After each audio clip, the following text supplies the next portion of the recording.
After everything that happened, I've been thinking a lot. I still don't think a daughter from a single-parent family like yours is suitable to be my daughter-in-law. Your mother is right. Besides, your father is probably a loser too, right? Tell him to come here so we can talk about breaking off the engagement directly. On the day before the wedding, I was asked by my fiancé's parents to have a talk with them, and my fiancé and I agreed to it. And when my fiancé's parents spoke those words, I was left speechless. But then, right in front of them, I made a phone call to a certain person. Your business partner wants to see you. My fiancé's parents were shocked due to the person who rushed to answer my call. I'm Brooklyn, a 26-year-old office worker. My mother passed away when I was young due to illness, and my father, who runs a company, raised me as a single father. When I was young, I used to feel lonely without my mother, and I would often take it out on my father. However, I now deeply appreciate and respect him for doing his best to raise me without letting me feel lonely, despite being busy all the time. After dating for a year and a half, Leo, my coworker at the company, proposed to me, and we decided to get married. Leo is also 26 years old like me, and he's a wonderful man who respects me both as a partner and a colleague. Although I lead a smooth and happy life, there is only one thing that worries me. It is my relationship with Leo's parents, who will become my in-laws, that worries me. Leo's family is from a so-called middle-class background, and his father is a relatively high-ranking executive at a fairly large company. His mother supports their household as a homemaker, and Leo graduated from a prestigious university and started working. Leo's parents are proud of him, but they don't seem to like the fact that I, Leo's fiancé, come from a single-parent family, and they express their disapproval of our marriage. Although Leo managed to convince them, and they eventually approved of our marriage, whenever we meet, they hide their disapproval from Leo. I thought Leo would marry a more wonderful woman. Of all people, a woman who grew up in a single-parent family. My mother-in-law made snide remarks, and I couldn't say anything back. I just felt more and more uncomfortable. When we went to Leo's parents' house to introduce ourselves, his parents also had reservations about our marriage. Isn't there a more suitable woman for you, Leo, out there? Women who grew up under their father's care probably don't have the skills to run a household and support you, don't you think? They said, opposing Leo's marriage to me. Having a single parent or father instead of a mother doesn't matter. Besides, both my parents are together, but they have a strained relationship. It's ridiculous how they only come together in times like this. Anyway, I love Brooklyn, and I truly respect Brooklyn's father. Please don't say such things again. After being rebuked by Leo, she began to snipe at me when he wasn't around. A few days after Leo had processed everything his parents said, his mother-in-law called me alone to their home using the excuse of wanting to improve our relationship. Leo said, "You don't have to respond to their summons, since they probably won't say anything good. I'll handle it." However, I wanted to feel genuinely happy about my marriage, and I thought that improving my relationship with my in-laws would help me do that, so I decided to respond to their summons.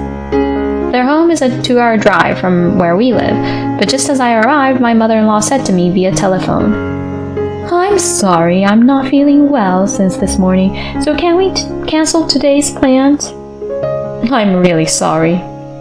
I thought that it would have been better if she had let me know in advance, but I understood that it couldn't be helped if she was unwell. So I gave up and replied, "Please take care of yourself," before turning back.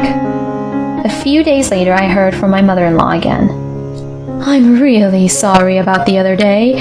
I wanted to talk to you properly, but I was worried because I had a temperature of 98 degrees since the morning." When my mother-in-law mentioned her temperature to me, I couldn't help but think to myself, just because of that? "I see. Are you feeling better?" I asked back. "Thanks to you, I'm feeling fine. And by the way, when are you free next? Don't you usually call us? You didn't even contact us once to ask how I was doing. That's just like someone who grew up in a single-parent household."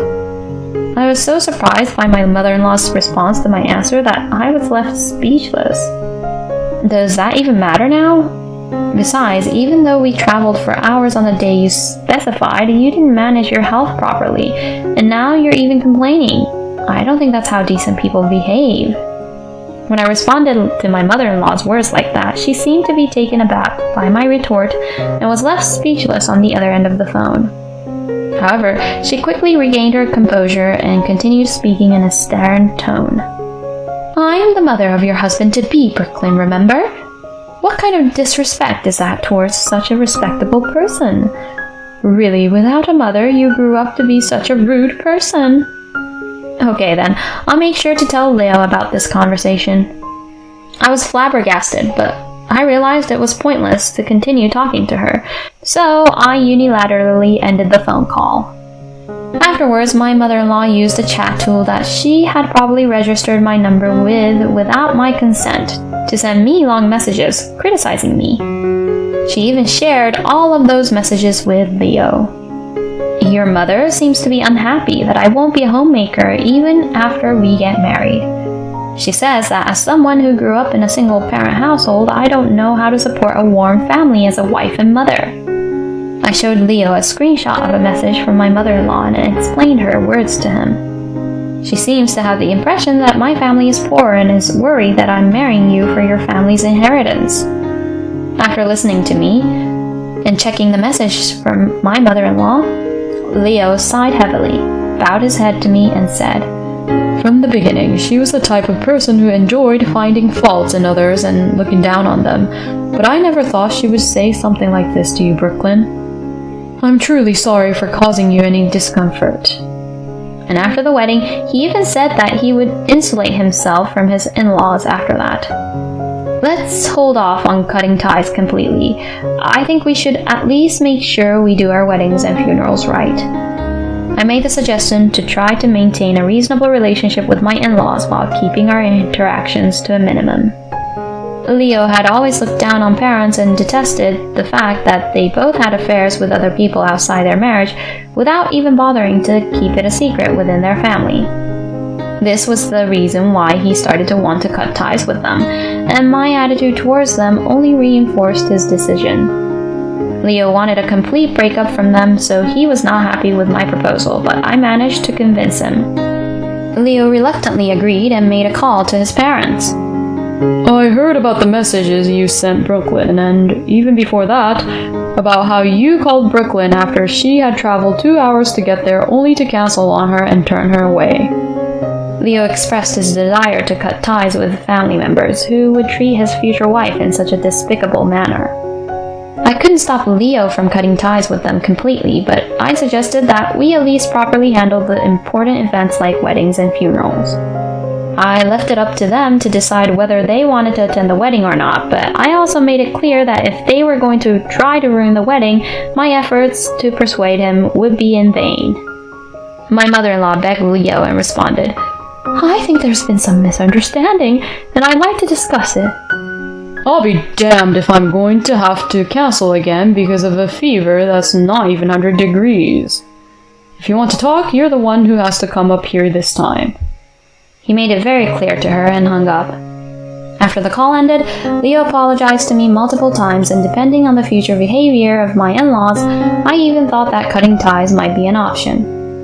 Luckily, my father was busy with work, and we haven't had the chance to introduce our families or exchange contact information yet, so I explained the situation to him beforehand to avoid any unnecessary contact from my in-laws.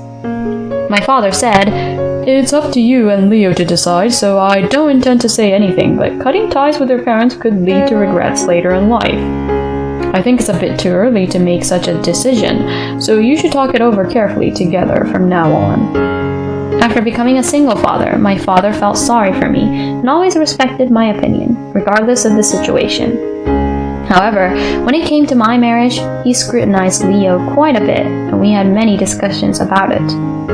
As a result, my father liked Leo, and took the stance that he would respect and not interfere with anything if that was our choice. We were living a peaceful life until the wedding, with such a father watching over us. The in-laws also thought that it would reflect badly on their family if they were absent since they were the parents. So, they had said they would attend the wedding, and we were busy preparing for the wedding every day. During the wedding preparations, we contacted my husband's parents a few times to discuss the details, but they stopped sending me sarcastic messages regarding the incident with Leo's phone call. So, without issue, the day of the wedding finally arrived. On that day, Leo and I were relaxing together when suddenly the intercom rang. When I went to the door, my in-laws were standing there, and they said they wanted to talk a little about the future now that the wedding was tomorrow. We couldn't turn them away since they had come all the way to our house, so we invited them in. Then the first thing my mother-in-law said was, "We can't approve of this marriage after all. We won't attend the wedding tomorrow either. We've already told the relatives," she said. What? I've been thinking about it since then, but I still can't accept a daughter from a single-parent family as my daughter-in-law. Your mother's right. Your father is probably a loser anyway. Let's talk directly about breaking off the engagement. Call him here. Leo asked back in an angry tone of voice, and his in-laws replied with a confident attitude that seemed to mock him. Seeing the mocking attitude towards me, Leo held himself back from standing up in anger. "Weren't you a company executive? What if there was an employee in one of your business partner's companies who raised his daughter as a single father?" I asked. That's irrelevant because it's about work. But if the person who raised such a worthless woman like you is a company executive, honestly, we couldn't trust the company and wouldn't do business with them. My father-in-law stopped grinning and started to answer me. "Understood. Then I will call my father here for the purpose of breaking off the engagement. Please wait." I immediately contacted my father and explained the situation. "Your business partner wants to see you." I added a few words and my father immediately rushed to our house. Nice to meet you. My daughter has been under your care. I apologize for not being able to come and introduce myself earlier. I heard that you don't want to have much to do with someone from a single-parent family. Upon arrival, my father's attitude was humble, but he was visibly angrier than I had ever seen him before. Are you Brooklyn's father? As I thought, a daughter has a father after all. Meeting your daughter's future husband's parents while dressed casually like that is just not common sense. My father rushed to the scene and was wearing jeans and a t-shirt, as it was his day off in preparation for the wedding. I apologize for my appearance. I explained the situation again to my father, who bowed his head. I also quickly played my father a recorded conversation I had just had with him about the company's business dealings. After hearing everything, I told my father the name of my father-in-law's company. "Leo's father holds a position as an executive in his company," I said. My father grinned, understanding the meaning of my words, said, "Oh, I see. I don't want to do business with a company where I, the father of a woman like Brooklyn, am on the board." Is that what you're trying to say? Exactly. That's how much you and your family lack common sense, and that's how much we don't want to be associated with you. Understand. Let's end our business dealings then. Brooklyn, you're recording this conversation, right? I nodded, and my father-in-law looked stunned. What the hell is going on? Don't involve us in your parent-child farce at a place like this. Anyway, the engagement is off. Do you understand? Leo's father-in-law shouted. We're not breaking off the engagement. I'm going to marry Brooklyn and cut ties with you. Leo's cold voice echoed through the living room. "Do whatever you want, but in return, you won't inherit our assets, and we won't provide any support from now on." My mother-in-law, with a face as red as my father-in-law's, declared loudly, and then they both left our house in an aggressive manner. The following day, Leo's parents were naturally absent from the wedding, but surprisingly, some of Leo's relatives attended and offered words of encouragement to Leo, saying it must have been tough. The wedding went smoothly except for the absence of Leo's parents. My father cried so much that I had never seen him cry before and gave us his blessings again. He laughed and cried as he said, "It was a good opportunity to cut off a bad relationship." A few days after the wedding, Leo's in-laws contacted us several times, but we were too busy as a couple to respond, so we ignored them.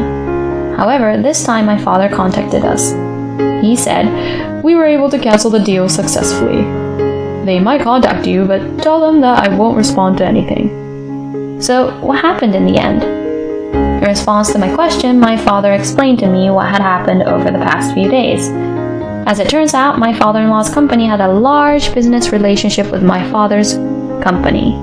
The initial agreement was made by the former president of my father's company and the former president of Leo's father-in-law's company, and their positions were equal at the time of the agreement.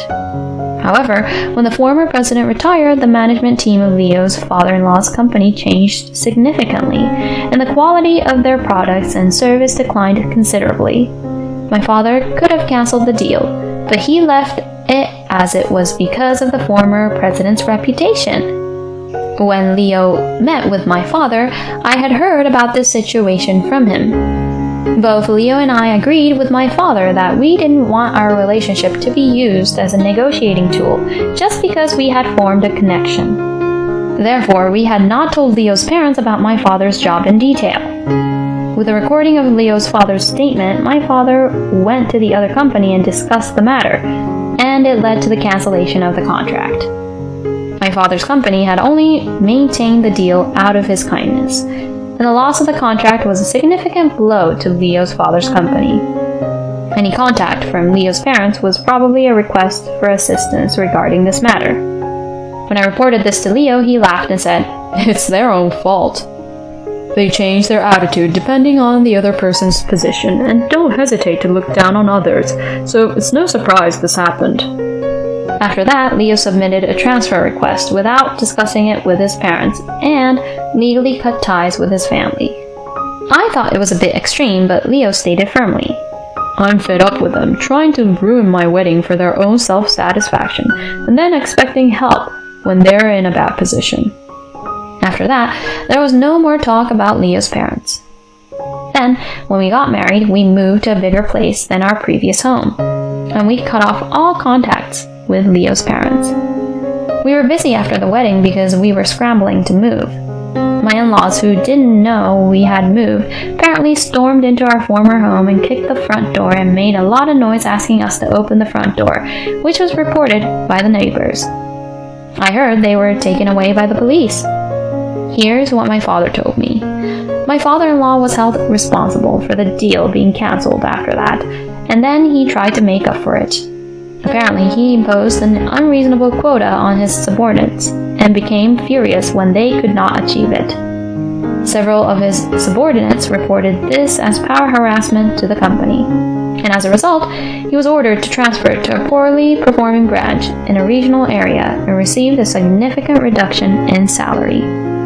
It seems that they probably won't come back here and have sold their family home, moving with Leo's mother to another region. And my father-in-law's company reported this response to my father and approached him to see if they could somehow do business again. Although the terms were different from last time, they ended up striking a new deal. I heard that Leo was contacted through his brother-in-law with a request for assistance. "I'm already a stranger, so I don't know." The relationship between the in-laws is apparently at its worst because of this, with both sides blaming each other for the company's dealings and Leo's split. Leo's parents, who had relationships outside of their marriage, broke up with their partners due to the move. They abuse each other on a daily basis, and they contact Leo's brother and complain about each other. Upon hearing about this, Leo tilted his head and said, "Why are they still together? They should just get divorced. I understand why my mom is with my dad because she has never worked before, but..." However, now that we have cut ties, it is something that does not concern us anymore, so this conversation was quickly forgotten between us. Now, Leo and I are spending peaceful days together. My father has retired from running a business and enjoys a free and slow life, and sometimes when he goes away or travels, he buys souvenirs for us and shows us how well he's doing. I'm trying my best every day to give back as much as I can to my father, who raised me so well with his own hands and still warmly watches over me. I want to live a happy life with Leo.